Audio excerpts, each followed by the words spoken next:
Today we have to learn Standard 8 General Science Chapter number 5 Inside the Atom.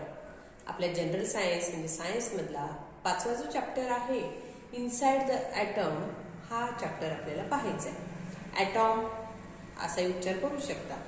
Inside the item मध्ये आपल्याला काय पाहायचं पहा. मुलांनो हे कन्सेप्ट लक्षात घ्या. तुम्हाला हे माहिती असलं पाहिजे की आपल्या आजूबाजूला भरपूर काय आहे पदार्थ आहेत. तुम्ही म्हणाल फक्त खायचे पदार्थ नाही तर खायचे पदार्थ ते आपण नॉमिनलला म्हणतो पण आजूबाजूला आपल्या भरपूर काही सबस्टन्सेस आहेत. ओके, दगड आहेत, माती आहे, वेगवेगळे पदार्थ आहेत म्हणजे लोकर आहे, लाकूड आहे, लोखंड आहे, वेगवेगळे आहेत, पाणी आहे, ऑक्सिजन वायू आहे, हायड्रोजन वायू आहे, कार्बन डायऑक्साईड वायू आहे, गॅस ज्याला आपण म्हणतो. तर हे सगळे सबस्टन्सेस आपल्या आजूबाजूला आहेत जे आपल्याला उपयुक्त आहेत, काही उपयुक्त नाही आहेत पण. तर असे हे सगळे सबस्टन्सेस जे आहेत ते सबस्टन्सेस हे कशापासून फॉर्म झाले इथून आपल्याला चौकशी करायची म्हणजे आपल्याला अभ्यासायचं आहे. लक्षात घ्या मुलांनो, आजूबाजूला एवढे सबस्टन्सेस आहेत. मग या सबस्टन्सेसलाच आम्ही आमच्या सायंटिफिक वर्डमध्ये म्हणतो मॅटर. पहा, substances, there are so many types of substances around us. सबस्टन्सेसलाच आपण आपल्या सायंटिफिक वर्डमध्ये म्हणणार आहे matter, matters. Okay, plural form म्हणजे अनेक वचन घेतलंय. Substances are also called as matters. मग मला सांगा, मॅटर्स ज्याला आम्ही मराठीमध्ये म्हणतो द्रव्य, आपण काय म्हणतो त्याला द्रव्य. ते शब्द तुम्हाला द्रव्य लक्षात येण्यासाठी आहे. जे मराठी मीडियमचे पाहत असेल तर त्यांनाही लक्षात यावं म्हणून सांगितलंय. तर हे जे मॅटर्स आहेत हे मॅटर्स कशापासून बनलेत बाबा, म्हणजे आपल्या आजूबाजूचे जे सबस्टन्सेस आहेत ते सबस्टन्सेस नेमकं कशापासून बनलेले आहेत. आता फॉर एक्झाम्पल दिलं, सपोज पाणी, वॉटरचं आपण एक्झाम्पल घेतलं. वॉटर हा सबस्टन्स म्हणजे मॅटर कशापासून बनलाय. तुम्ही म्हणाल वॉटर मॅडम हा छोटे छोटे छोटे तिथे काहीतरी मॉलिक्युल्स असणार आहेत. कशाचे मॉलिक्युल, वॉटर मॉलिक्युल असणार आहे असं तुम्ही सरळ म्हणता. आणि अनेक असे मॉलिक्युल्स एकत्रित येऊन हा वॉटर तयार झालाय मॅडम जे आम्ही पित असतो तहान लागल्यावर, हो की नाही. तर हा मॅटर्स. आता एक फॉर एक्झाम्पल दिला, असे प्रत्येकाचा आपण विचार करू शकता. तर हे मॅटर्स कशापासून बनलेले आहेत, छोट्या छोट्या छोट्या छोट्या मॉलिक्युल्स पासून बनलेले आहेत. ओके, बघा मॅटर्स कशापासून बनलेले आहेत, मॉलिक्युल्स. मॅटर्स हे मॉलिक्युल्स पासून बनलेले आहेत. अनेक मॉलिक्युल्स इथे एकत्रित आलेले आहेत. मॉलिक्युल्स कसे तयार झाले मॅडम तेही आपल्याला काय म्हणजे मॉलिक्युल्सला आम्ही मराठीमध्ये म्हणतो रेणू.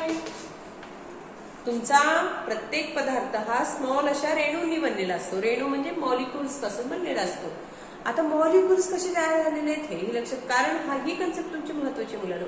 हे मॉलिक्युल्स जे आहेत हे मॉलिक्युल्स हे ॲटॉम पासून बनलेले असतात. अनेक ॲटॉम्स एकत्रित येऊन मॉलिक्युल्स तयार झालेले आहेत. अनेक मॉलिक्युल्स एकत्रित येऊन मॅटर तयार झालेले आहे, सबस्टन्स तयार झालेले आहे. ओके, तर ही कन्सेप्ट मुलांना लक्षात घ्या. आणि ॲटम्सलाच आपण म्हणतो अणू. अणूंपासून हा रेणू म्हणजे ॲटम्स पासून मॉलिक्युल्स बनलेले हे लक्षात घ्या. बऱ्याच मुलांना हा गोंधळ होतो.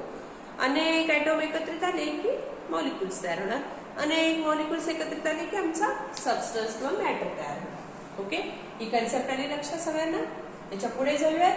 आता हे the smallest particle of matter is atom असं म्हणू शकता तुम्ही. The smallest particle of an matter is an atom असं म्हणू शकता तुम्ही. म्हणजे मॅटरचं सगळ्यात स्मॉलेस्ट पार्ट कुठला असणार आहे, ॲटम्स असणार आहे. म्हणू शकता atom is the smallest unit of matter किंवा matter is formed from many. मग आता हा ॲटम नेमका कसा आहे बाबा हे आपण बघूयात. ओके, आता फार झालं तर एक एक्झाम्पल देते. Matter, water molecules, water molecule असणार आहेत H2O आणि हा ॲटम पासून बनलेले. आता पहा एक्झाम्पल देते. मॅटर म्हणजे मी वॉटर घेते, वॉटर हा एक मॅटर आहे. सबस्टन्स आहे ते कुठल्या मॉलिक्युल्स पासून बनलेले आहे? H2O, H2O. आता कोणकोणते ऍटम्स आहेत मग सांगा याच्यामध्ये? हायड्रोजन आहे आणि ऑक्सिजन आहे. अशा दोन प्रकारच्या ऍटम्स पासून हा मॉलिक्यूल तयार झाला, एक मॉलिक्यूल, आणि असे अनेक मॉलिक्यूल एकत्रित होऊन आमचा हा वॉटर तयार झालेला आहे. असे फॉर एक्झाम्पल तुम्ही भरपूर काही घेऊ शकता. मुलांना लक्षात आलं? तर याच्या पुढे जाऊयात आपण. आपल्याला बघायचंय आता ऍटमचं स्ट्रक्चर कसं आहे. ऍटम तरी कळालं, तर ऍटमचं स्ट्रक्चर कसं आहे, हाऊ द ऍटॉमिक स्ट्रक्चर, हे आपल्याला स्टडी करायचं आहे. ओके, पहा ऍटम नेमकं दिसायला कसं आहे बाबा, आता ह्याचाही अभ्यास करायचा आहे. मग ऍटम नेमका कसा आहे दिसायला, त्याचं स्ट्रक्चर कसं आहे, याच्यासाठी बऱ्याच शास्त्रज्ञांनी, बऱ्याच सायंटिस्ट लोकांनी प्रयत्न केलेला आहे मुलांना. त्या सायंटिस्टमध्ये पहिला जो प्रयत्न केलेला आहे तो तो म्हणजे डाल्टन या सायंटिस्टने पहिला प्रयत्न केला 1803 मध्ये. पहा, मग त्यांनी ऍटॉमिक थेअरी मांडली. असे 3 सायंटिस्टचा आपण विचार करणार आहे. ही 3 सायंटिस्टला फर्स्ट सायंटिस्ट आहे डाल्टन. डाल्टन्स थेअरी काय सांगतो पहा. डाल्टन या सायंटिस्टने एक थेअरी मांडली की ऍटम नेमकं दिसायला कसं आहे. This theory is known as Dalton's theory. Okay, डाल्टनची थेअरी काय सांगते पहा, की डाल्टनने थेअरी जी मांडली ती 1803 मध्ये मांडली. तर त्यांनी काय सांगितलं, ऍटम दिसायला कसं आहे बाबा, ते शॉर्ट मध्ये मी सांगणार आहे. ऍटम हा एक कसा आहे, round shaped. Dalton's theory, atom कसा आहे पहा, ऍटम इज इनविजिबल, अतिशय सूक्ष्म आहेत, अँड इनस्ट्रक्चरेबल, म्हणजे ते कसे आहेत, भरीव आहेत. इनस्ट्रक्चरेबल वर्ड पहा, इंडिस्ट्रक्चरेबल आहे असं सांगितलं अकॉर्डिंग टू डाल्टन्स थेअरी. परंतु डाल्टनची ही थेअरी काही सायंटिस्टना मान्य झाली नाही. पहा, अकॉर्डिंग टू थॉम्सन्स, पहा काय सांग, पहा डाल्टनची थेअरी काही सायंटिस्टना मान्य नव्हती मुलांना. मग 1904 मध्ये थॉम्सन या सायंटिस्टनी त्याची एक थेअरी मांडली. According to Thomson's theory atomic structure कसं आहे, तर त्यांनी काय सांगितलं पहा, त्यांनी एक एक्झाम्पल दिलं की ऍटम हा नुसता इनव्हिजिबल आणि इनडिस्ट्रक्चरेबल नाहीये, भरीव नाहीये. तर तो बुंदीचं लाडू कसं असतं, लड्डूचं एक्झाम्पल दिलं. बुंदीच्या लाडूमध्ये कशी बेदाणे घातलेले असतात, बेदाणे म्हणजे मनुके ठिकठिकाणी असतात, पुडिंग केलेले असतात, म्हणजे आतमध्ये असतात.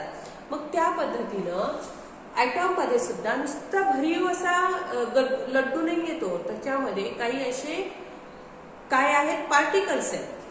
ते सांगितलं. According to Thomson's theory atom is indestructible, but in that there is a negative charges putting in the atom. असे निगेटिव्ह चार्जेस आहेत असं सांगितलं, आणि त्याला बॅलन्स करणारे पॉझिटिव्ह चार्ज पण आहेत असं थॉम्सन या सायंटिस्टनी मुलांना क्लिअर केलेलं आहे. पहा, अकॉर्डिंग टू थॉम्सन्स थेअरी एक चार्ज म्हणजे एक घटक आपल्याला माहिती झाला तो म्हणजे निगेटिव्ह चार्ज असतात, हे लक्षात आलं, जे पुडिंग केलेले आहेत म्हणजे ऍटॉम मध्ये आहेत. मग हे निगेटिव्ह चार्जचा शोध कुणी लावला, ज्याला निगेटिव्ह चार्ज आपण म्हणतो electron. Negative charge also non as electron. हे इलेक्ट्रॉनचा शोध कुणी लावण्यासारखं झालं मग, थॉम्सन. जे थॉम्सन या सायंटिस्टनी निगेटिव्ह चार्जचा शोध लावला म्हणजे इलेक्ट्रॉनचा शोध लावला असंही आपण म्हणू शकतो. According to Thomson's theory the atomic structure is this type. Okay, त्यानंतर थॉम्सनच्या नंतर 1904च्या नंतर पुन्हा काही प्रयत्न केले गेले. This model is also called as pudding model. Okay, याला कुठलं मॉडेल म्हणतात, पुडिंग मॉडेल. ओके, त्यानंतर थॉम्सन नंतर 1904 नंतर बऱ्याच शास्त्रज्ञांनी पुन्हा प्रयत्न केलेला आहे. पहा, Rutherford's according to Rutherford's structure, पहा थेअरी काय सांगतेय, रुदरफोर्ड्सची थेअरी काय सांगते पहा. According to Rutherford the atom is, Rutherford's थेअरीनुसार 1911 मध्ये रुदरफोर्डनी काय थेरी म्हणली पहा. त्याच्या मते ॲटॉम कसा आहे, त्यांनी काही एक्सपेरिमेंट्स केले आणि त्यांनी असं सांगितलं, ते एक्सपेरिमेंट वगैरे मी सांगणार नाही आता. त्यांनी असं सांगितलं की त्यांनी काय केलं, एक सोन्याचा पापुद्रा घेतला. सोन्याचा पापुद्रा म्हणजे गोल्डचं एक थिन असं एक पेपर घेतला. त्याच्यावर त्यांनी अल्फा पार्टिकल्स बंबार्डिंग केल्यानंतर according to Rutherford some particles are return, काही पार्टिकल्स रिटर्न आले, काही पार्टिकल्स आरपार गेले. मग हे असं का झालं, तर एक एक्झाम्पल दिलेलं आहे. समजा एक खिडकी आहे, खिडकीतून तुम्हाला एक दगड मारायचा आहे, तर तुम्ही समजा 3-4 दगड, छोटे छोटे दगड घेतलात आणि खिडकीतून बाहेर फेकायचा प्रयत्न केलात. खिडकीला गिरील पण आहे ते लक्षात घ्या. समजा तुम्ही एक 5 दगड फेकला, 5 दगडांपैकी सगळेचे दगड आरपार जातील का हो? तुमचा अनुभव सांगा. नाही जाणार. तुम्ही म्हणाल मॅडम काही दगड आत पण पडतील. का पडले?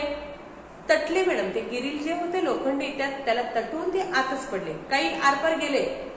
आरपार का गेले? तर तिथे काही तटलं नाही मॅडम, ते आरपार गेले. होऊ शकतं ना असं. म्हणजे हेच दगड म्हणजे आमचे छोटे छोटे दगड म्हणजे अल्फा पार्टिकल्स. समजा अल्फा पार्टिकल जेव्हा गोल्ड पेपरवर, थिन गोल्ड पेपरवर जेव्हा बंबार्डमेंट करण्यात आलं, तेव्हा काही अल्फा पार्टिकल्स हे आरपार निघून गेले, काही अल्फा पार्टिकल्स हे रिटर्न आले. याच्यावरून त्यांनी सांगितलं की गोल्ड मध्ये जे ऍटम्स आहेत ते सगळे असे भरीव असले असते तर सगळेचे सगळे रिटर्न यायला पाहिजे असले. सगळेचे सगळे भरीव म्हणजे काय, अडथळा निर्माण होऊन आता ह्या दोघांनुसार तर रिटर्न सगळेच आले असते. पण तसं झालं नाही. म्हणून रुदरफोर्डनी काय सांगितलं की आमचा हा ऍटम हा इंडिस्ट्रक्चरेबल नाहीये, भरीव नाहीये, तर तो उलट कसा आहे, हॉलो आहे असं सांगितलं, पोकळ आहे असं सांगितलं. पहा, तर तिथं काय आहे, स्पेस आहे, हॉलो आहे. म्हणून ते काही पार्टिकल्स हे आरपार गेलेले आहेत आणि काही पार्टिकल्स परत आले. याचा अर्थ तिथं काहीतरी ऑब्स्टॅकल आहे, काहीतरी अडथळा आहे. आणि तो काय ऑब्स्टॅकल आहे त्यांनी सांगितलं, सेंटरला ऑब्स्टॅकल आहे असं त्यांनी सांगितलं. म्हणजे अकॉर्डिंग टू रुदरफोर्ड थेरी पहा ऍटॉमिक स्ट्रक्चर कसं आहे. सेंटरला एक भरीव गोल आहे आणि त्याच्या बाजूला पाथ मध्ये असा पाथ दाखवलाय. हे निगेटिव्ह चार्जड इलेक्ट्रॉन्स हे फिरतायत, मुव्हिंग होत आहेत, असं रुदरफोर्ड या सायंटिस्टनी क्लिअर करून दाखवलं. पहा, ऑब्स्टॅकल आहे, मध्यभागी भरीव आहे, म्हणून तर काही कण परत आले आणि काही कण असे आरपार गेले. का आरपार काय गेले, तर हॉलो आहे, तिथे स्पेस आहे. जे पार्टिकल्स फिरतायत निगेटिव्ह चार्ज तर असणार आहेत, पण ते निगेटिव्ह चार्जच्या शिवाय तिथं काय आहे, स्पेस आहे, हॉलो आहे, तो म्हणजे रिकामा आहे, पोकळ आहे. म्हणून रुदरफोर्डच्या थेरीनुसार ऍटॉमिक स्ट्रक्चर ही साधारणतः अशी आहे असं लक्षात आलं. त्यानंतर अकॉर्डिंग टू बोर्स थेरी पण आली. बोर्स थेरी पण त्यांनी रुदरफोर्डच्या थेरीला थोडंसं ऑर्बिटल मध्ये डिवाइड केलं आणि त्याच्यानुसार त्यांनी स्ट्रक्चर, ऍटॉमिक स्ट्रक्चर हे कसं आहे त्यांनी एक्सप्लेन केलेलं आहे. तर मुलांना लक्षात घ्या, ऍटॉमिक स्ट्रक्चर म्हणजे ऍटॉम कसा आहे बाबा नेमका. मॅटर हे ऍटम्स पासून बनलेले आहेत, बरोबर. मग हे ऍटॉमिक स्ट्रक्चर नेमकं कसं आहे हे बऱ्याच शास्त्रज्ञांनी प्रयत्न केला आणि ह्याच्याबद्दल रुदरफोर्डचा जो प्रयत्न आहे, बोरचा जो प्रयत्न आहे, ते खूप महत्वाचं ठरलं. आणि आजपर्यंत आपण रुदरफोर्डच्या थेरीनुसारच काय करतो, ऍटॉमिक स्ट्रक्चर हे काढत असतो. लक्षात घ्या, आजही रुदरफोर्डची थेरीच आपण फॉलोअप करतोय, बोर्स थेरीच आपण फॉलोअप करतोय. मग ह्याच्याबद्दल त्याला नोबेल पारितोषिकही मिळालेलं आहे. जो बेस्ट अवॉर्ड म्हणून ओळखली जाते ती नोबेल पारितोषिक रुदरफोर्डला देण्यात आलेली आहे. त्या काळामध्ये 1911 मध्ये संशोधनानंतर त्याला ते मिळालेलं सुद्धा आहे. अशा पद्धतीनं ऍटॉमिक स्ट्रक्चर कडे आपण आता जातोय. मग ह्याच्या नेक्स्ट व्हिडिओमध्ये आपण बघणार आहे नेमका ऍटम कसा आहे बाबा, मग कुठला ऍटम कसा आहे, एलिमेंट कसे आहे, कोणकोणते एलिमेंट्स आहेत, हे सगळं आपण इन डिटेल नेक्स्ट व्हिडिओमध्ये पाहणार आहे. ओके, कळालं. Matters are formed from atoms असंही म्हणू शकता किंवा the smallest particle of matter are atoms असंही म्हणू शकता. ही कन्सेप्ट आपण इथे क्लिअर केलेली. ओके, आपण इथे थांबूयात. धन्यवाद.